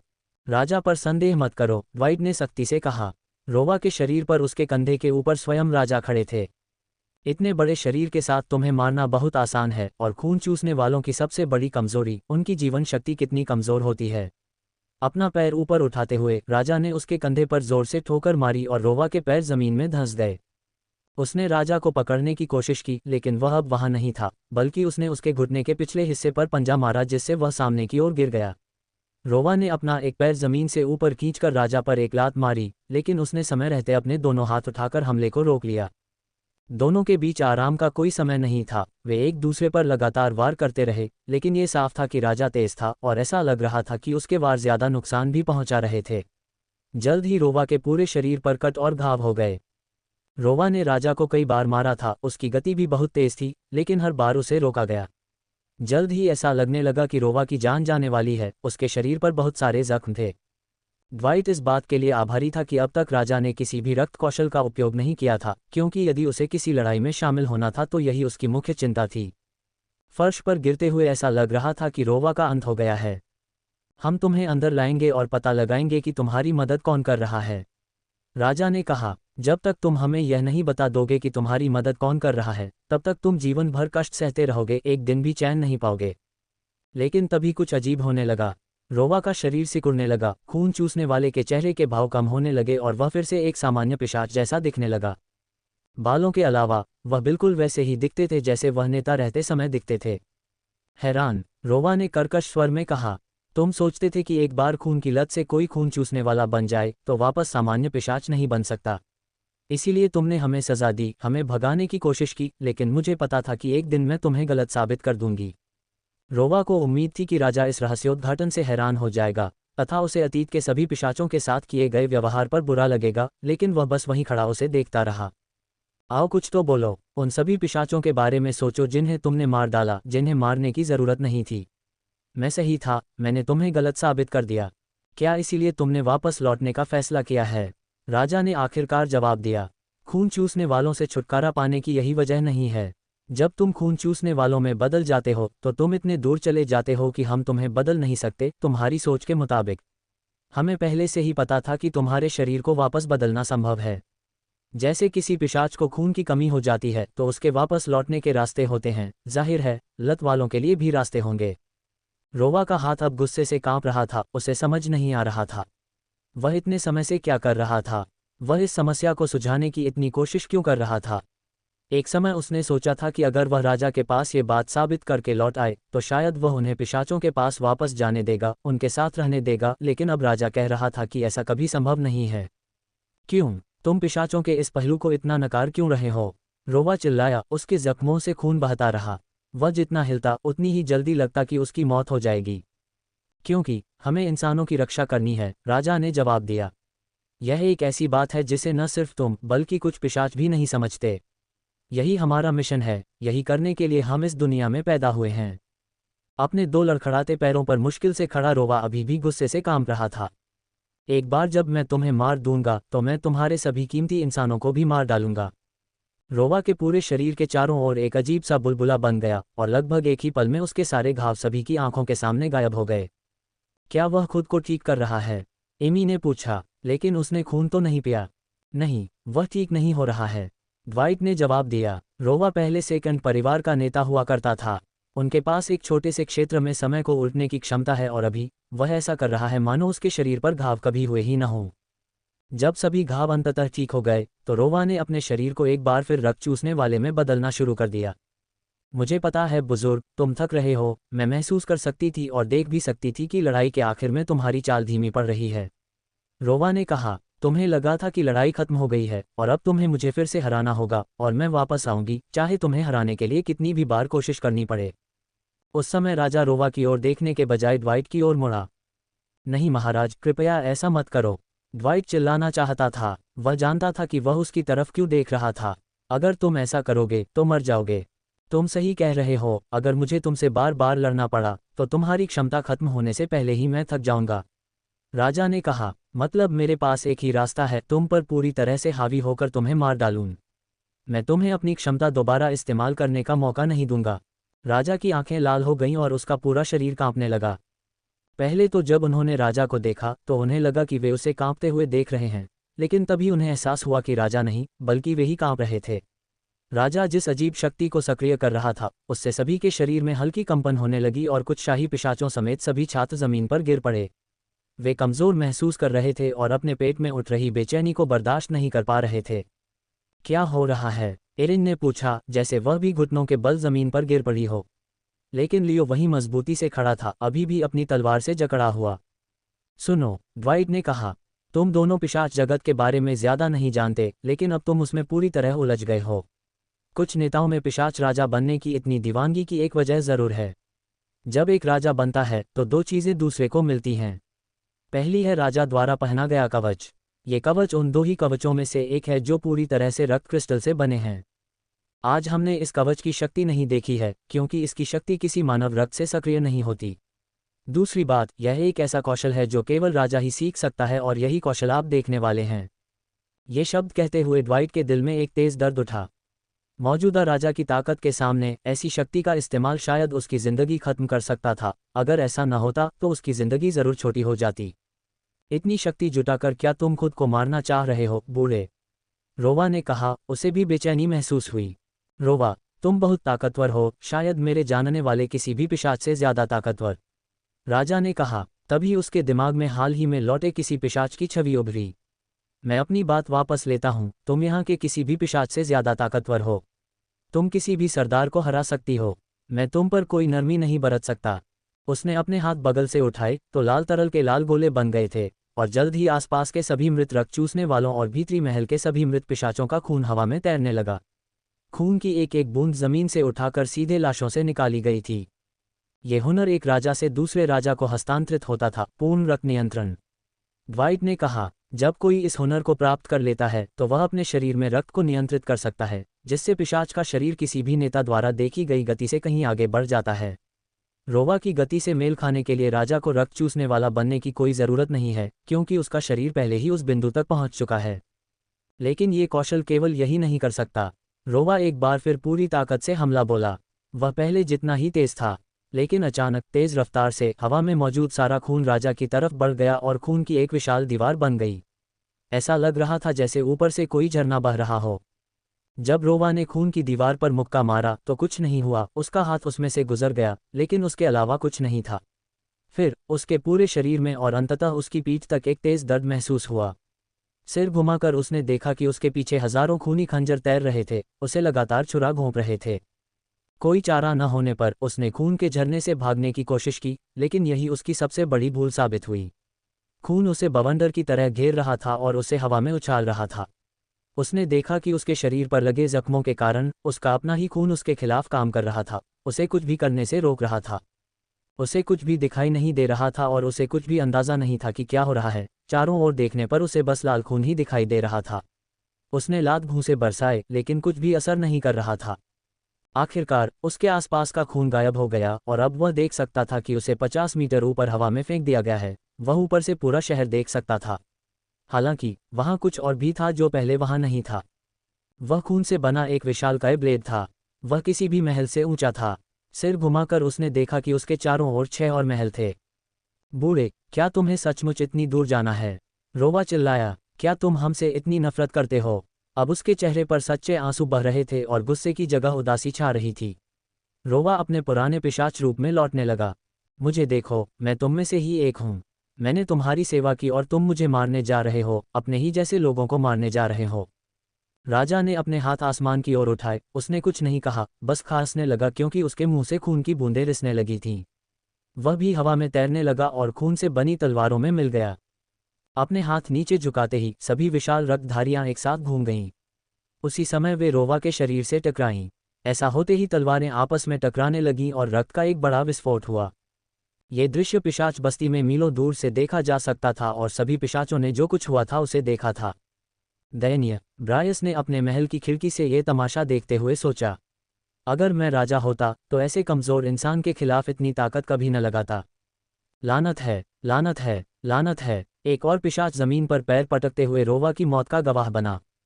हो सकता है कि यह तुम्हारे जीवन का अंत हो गया हो, रोवा। वर्तमान द्वितीय पिशाच नेता सिंडी ने कहा, लेकिन तुमने पिशाच जगत को जितना तुम जानती हो उससे कहीं ज्यादा प्रभावित किया है। अब एक नए युग की शुरुआत होगी।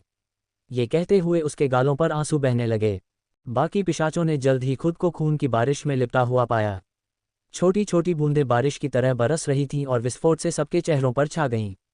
आसमान में जहां कभी रोवा का शरीर था वहां कुछ भी नहीं था। मांस या कपड़े का एक भी टुकड़ा नहीं, बस खून की बारिश में कहीं न कहीं उसका शरीर था।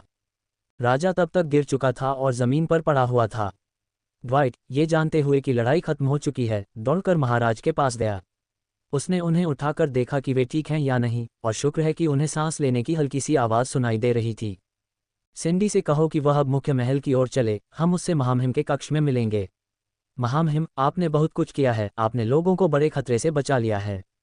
राजा ने इस बात से असहमति जताते हुए सिर हिलाया। वह ड्वाइट को 10वें लोगों के बारे में बताना चाहता था जो मर चुके थे और उस भविष्य के बारे में जो वह कभी नहीं देख पाएगा। रोवा को मारने से पिशाच की मौतें खत्म नहीं होती, लेकिन वह इतना कमज़ोर था कि बोल नहीं सकता था। चिंता मत करो, मैं वादा करता हूं कि हम पहले से भी अधिक कड़ी मेहनत करेंगे। हम पता लगा लेंगे कि कौन सा खूंखार बदमाश खून चूसने वाले के साथ काम कर रहा था, और मैं उनमें से हर एक को व्यक्तिगत रूप से मार डालूंगा। ड्वाइट ने गुस्से से कांपते हुए कहा। खुद को असली पिशाच कहने वालों के साथ हुई घटना के बाद 10वां परिवार उबरने की स्थिति में था। अब भीतरी किले के बाहर शाही परिवार के कुछ पिशाच खड़े थे, जो हर एक पिशाच शूरवीर जितना ही ताकतवर था। उन्हें वहां सिर्फ इसलिए रखा गया था ताकि अगर कुछ और हो जाए तो वे सुरक्षित रहें। हमले के बाद उन्हें एहसास हुआ कि 10वां परिवार ही एकमात्र ऐसा परिवार था जिस पर हमला हुआ था। बाकी किसी भी पिशाच परिवार या इलाके को छुआ नहीं गया था। यद्यपि वास्तविक पिशाचों के कथित नेता मर चुके थे, फिर भी उन्हें संदेह था कि वहां और भी रक्त चूसने वाले लोग हैं जो लड़ाई में शामिल नहीं हुए थे, बिना किसी नेता के थे, या शायद अब उन लोगों के नियंत्रण में थे जो पहले उनकी मदद कर रहे थे, और इसीलिए वहां पहरेदारों को तैनात किया गया था। कुछ बातों को स्पष्ट करने के मुख्य उद्देश्य से एक जांच की गई। 10वें परिवार को क्यों निशाना बनाया गया? अगर यह किसी और परिवार का काम होता तो बात समझ में आती, लेकिन रोवा का उन्हें निशाना बनाना उचित नहीं था क्योंकि उसे पिशाच परिषद में हुए हालिया बदलावों के बारे में कुछ भी पता नहीं था। दूसरा उद्देश्य ये पता लगाना था कि उनकी मदद किसने की थी। जांच पड़ताल से उन्हें कुछ अहम बातें पता चलीं। 10वीं के भीतरी किले के दरवाजे पर तैनात पहरेदारों को अलार्म न बजाने के लिए उकसाया गया था। ऐसा माना जा रहा था कि इसी वजह से खून चूसने वाले 10वीं के इलाके में बिना किसी को पता चले घुसपैठ कर पाए और अंदर मौजूद लोगों को मार डाला। ये बताना मुश्किल था कि यह किसी दूसरे पिशाच परिवार का पिशाच था या नहीं, क्योंकि यह पता चला था कि रोवा अपनी सामान्य अवस्था में वापस आ सकता था और अपनी शक्तियों का हमेशा की तरह इस्तेमाल कर सकता था। एक नेता होने के नाते वह आसानी से उन सभी को और रास्ते में आने वाले किसी भी व्यक्ति को जो कुछ भी देखता प्रभावित कर सकता था। फिर भी ड्वाइट अपनी बात पर अड़ा रहा और अपनी गहन जांच में कोई कसर नहीं छोड़ना चाहता था। इसमें कुछ समय लगेगा। समस्या ये थी कि उसे लगता था कि उनके पास समय नहीं है। 10वें महल में वे एडवर्ड के बिना संघर्ष कर रहे थे। परिषद की ओर से कोई मदद नहीं भेजी गई थी और ऊपर से राजा भी जांच में उनकी ज्यादा मदद करने की स्थिति में नहीं था। पिशाचों पर उनका जो भी भरोसा बना था वह एक पल में ही खत्म हो गया। चूंकि बाकी परिवार भरे हुए थे, इसलिए जो पिशाच अपने परिवार को स्थानांतरित करना चाहते थे वे ऐसा नहीं कर पा रहे थे, लेकिन अब कोई भी उस आंतरिक महल में नहीं जाना चाहता था जहां इतने सारे लोग मर चुके थे। उनके मन में 10वें नेता और पिशाच शूरवीर उनकी रक्षा करने में विफल रहे और जिस एक चीज ने उन्हें अलग कर दिया वह था एडवर्ड।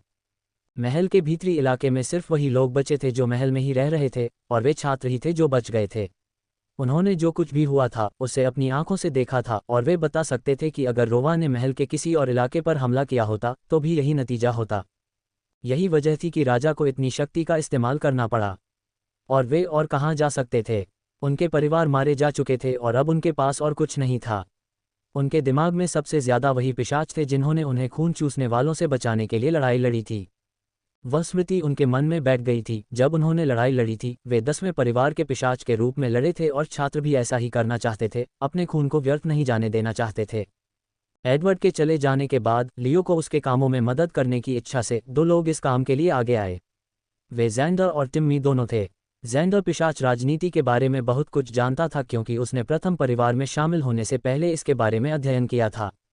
अगर उसे आगे बढ़ना है तो उसके लिए ज़रूरी था कि वह किसी को नाराज़ न करे और चुपचाप चलता रहे, और उसे लगा कि यह जानकारी उसके लिए बहुत मददगार साबित होगी। जहां तक टिम्मी की बात है, लियो और बाकी लोगों के आने से पहले वह एडवर्ड का निजी सहायक था, इसलिए उसे पता था कि दिन रात कौन कौन से काम करने होते हैं। 10वें महल के सामने मृत पिशाचों के लिए एक समारोह आयोजित किया गया था और साथ ही पिशाच योद्धा एडवर्ड को विशेष विदाई भी दी गई थी। अन्य परिवारों से कोई भी इसमें शामिल हो सकता था और आश्चर्यजनक रूप से 10वें परिवार का लगभग हर पिशाच इसमें शामिल हुआ था। भले ही वे 10वें परिवार में कभी शामिल नहीं होना चाहते थे, फिर भी वे एडवर्ड्स द्वारा उनके लिए किए गए हर काम को याद कर सकते थे और उसकी सराहना कर सकते थे। हैरानी की बात यह थी कि अन्य पिशाच परिवारों से भी बड़ी संख्या में लोग आए थे, जिनमें से 6 परिवार के मुखिया अपने पिशाच शूरवीरों के साथ आए थे। वे नेता थे जिन्होंने फैक्स की फांसी के दिन इसमें शामिल न होने का निर्णय लिया था। एडवर्ड, तुम काफी लोकप्रिय आदमी थे, लियो ने कहा। हमारा साथ ज्यादा समय तक नहीं रहा, लेकिन मैं समझ सकता था कि तुम एक अच्छे इंसान थे। इस दुनिया में इतने अच्छे लोग मर जाते हैं कि दूसरों को जीने का मौका ही नहीं मिलता।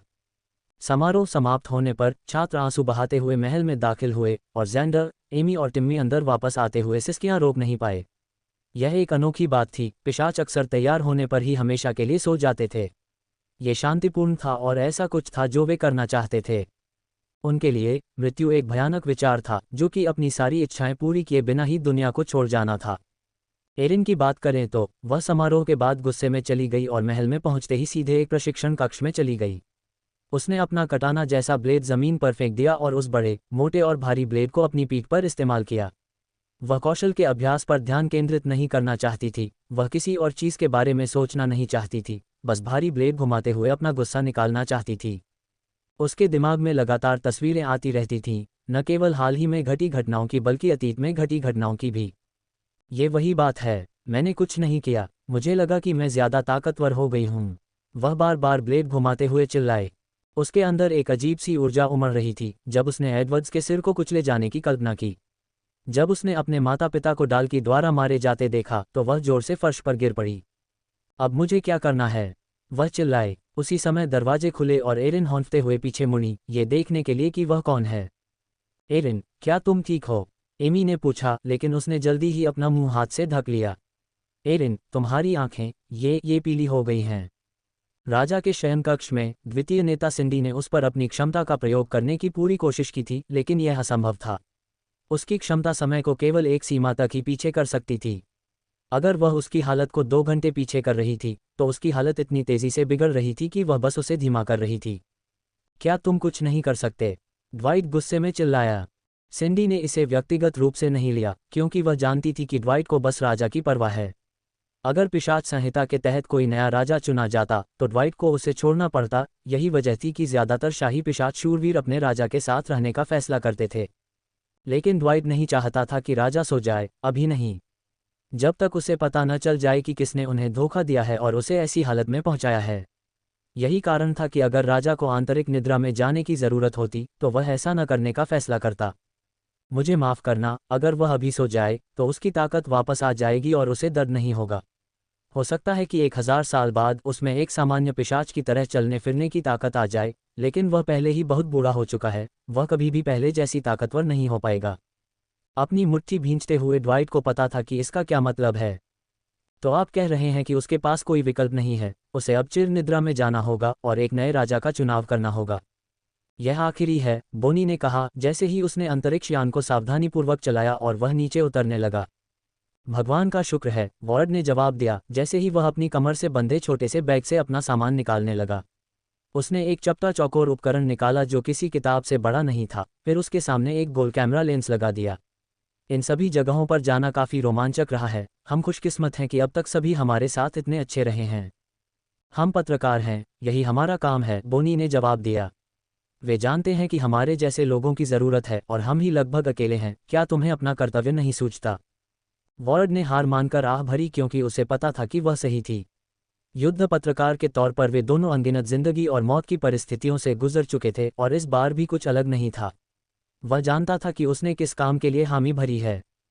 बोनी एक जानी मानी रिपोर्टर थी जो नागरिकों को विश्वसनीय जानकारी देती रहीं और आसपास के आश्रय स्थलों में रहने वाले लोगों को ताज़ा जानकारी देती रहीं।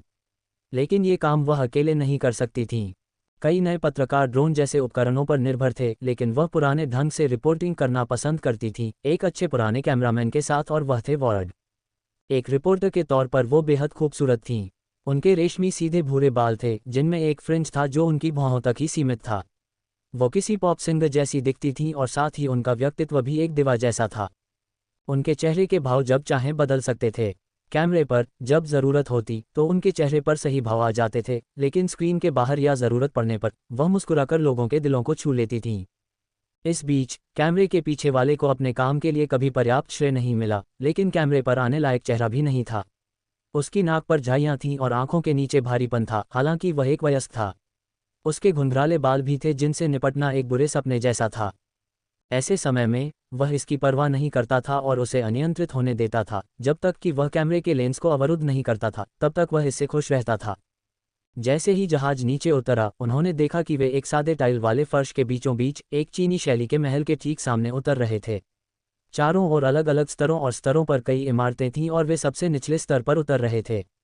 जहाज से उतरते समय उनका स्वागत करने के लिए कुछ लोग इंतजार कर रहे थे और उनमें से प्रत्येक ने चमकीले सफ़ेद वस्त्र पहने हुए थे। आखिरकार हम पहुंच ही गए, बोनी ने बड़ी मुस्कान के साथ कहा। ग्रेलिश परिवार। बोनी और वॉर्ड को इमारत के अंदर ले जाते हुए पुरुषों का समूह उनके साथ था। चलते हुए वॉर्ड लगातार अपने आसपास के नज़ारे की तस्वीरें लेता रहा। वहाँ की वास्तुकला बेहद खूबसूरत थी और वहाँ शांति का एहसास था। क्या आप कृपया इन्हें हटा सकते हैं और आगे कोई फोटो नहीं ले सकते? ग्रेलिश परिवार के सदस्य हेक्टर ने, जो उस समय पत्रकारों का नेतृत्व कर रहे थे, कहा। शायद पता नहीं, लेकिन ये तस्वीरें हमारे दुश्मनों को हमारे अड्डे की स्थिति और बहुत कुछ जानने में मदद कर सकती हैं। वॉर्ड तुरंत झुक गया, माफ़ी मांगी और तुरंत तस्वीरें डिलीट करने लगा। उसे हैरानी हुई कि उन्होंने उसे इतने सम्मान से बताया था। कई बार ऐसा होता है कि वे इस तरह की किसी बात पर काफ़ी उलझ जाते हैं। वह बेहतर जानता था, बस जब उसने ऐसा अद्भुत नज़ारा देखा तो वह तस्वीर लेने से खुद को रोक नहीं पाया। जैसे जैसे वे दोनों आगे बढ़ते गए, उन्होंने इस बात पर विचार किया कि वे इस समय यहाँ क्यों आए हैं, तथा अब तक उन्होंने क्या रिपोर्टें तैयार की हैं। ग्रेलिशेस में आने से पहले वे सैन्य नेता ऑस्कर और ब्री परिवार की नेता मोना से मिल चुके थे। उन्होंने प्यो से मिलने की कोशिश की, लेकिन उन्हें न तो उनका ठिकाना पता था और न ही कोई सुराग। इन लोगों से बात करने का मकसद ये पूछना था कि गृहयुद्ध की मौजूदा स्थिति क्या है। किसी खास ग्रह पर सम्राट स्तर के जानवर की खबर पहले ही दूर दूर तक फैल चुकी थी और हर कोई जानता था कि हर ताकतवर की नज़र इनाम पर है। सवाल ये था कि अभी तक किसी ने कोई कार्रवाई क्यों नहीं की। जवाब हैरान करने वाला था और इससे लोगों में उम्मीद जगी कि शायद गृहयुद्ध खत्म होने वाला है। सभी शक्तिशाली देश आपस में बातचीत कर रहे थे कि क्या वे किसी तरह सम्राट स्तर के जानवर का संयुक्त शिकार कर सकते हैं। सभी पक्षों को पहले ही लग चुका था कि हर लिहाज से बहुत ज़्यादा मौतें हो चुकी हैं। वे बस कल्पना ही कर सकते थे कि अगर वे सब अलग अलग सम्राट स्तर पर शिकार करने की कोशिश करेंगे तो क्या होगा, ये और भी बुरा होगा। इसलिए वे इस समय आपस में शिकार को निष्पक्ष बनाने और साथ मिलकर शिकार करने का कोई रास्ता निकालने पर बातचीत कर रहे थे। यह इस बात का संकेत था कि शायद इसके बाद की बातचीत आगे बढ़कर गृहयुद्ध को खत्म कर सकती है। हालांकि उनके मन में कुछ और था और बोनी उनमें से हर एक से कुछ और पूछना चाहती थी। अपनी वर्तमान वार्ता में क्या आप नए युग के महाशक्तियों में से किसी को आमंत्रित करने पर विचार कर रहे हैं, जैसा कि लोग उन्हें कह रहे हैं? बोनी ने सर्वोच्च कमांडर ऑस्कर से पूछा था। ये वास्तव में एक कारण है कि हम इतने धैर्यवान क्यों रहे हैं। सनशील्ड्स के गायब होने के बाद आगे क्या होगा, इस बारे में बहुत सारी अटकलें लगाई जा रही हैं।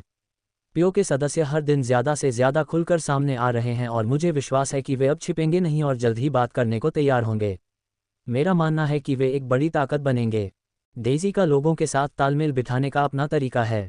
उसके करिश्मे और नेतृत्व कौशल के कारण कई गुटों ने उसके साथ जाने का फैसला किया है।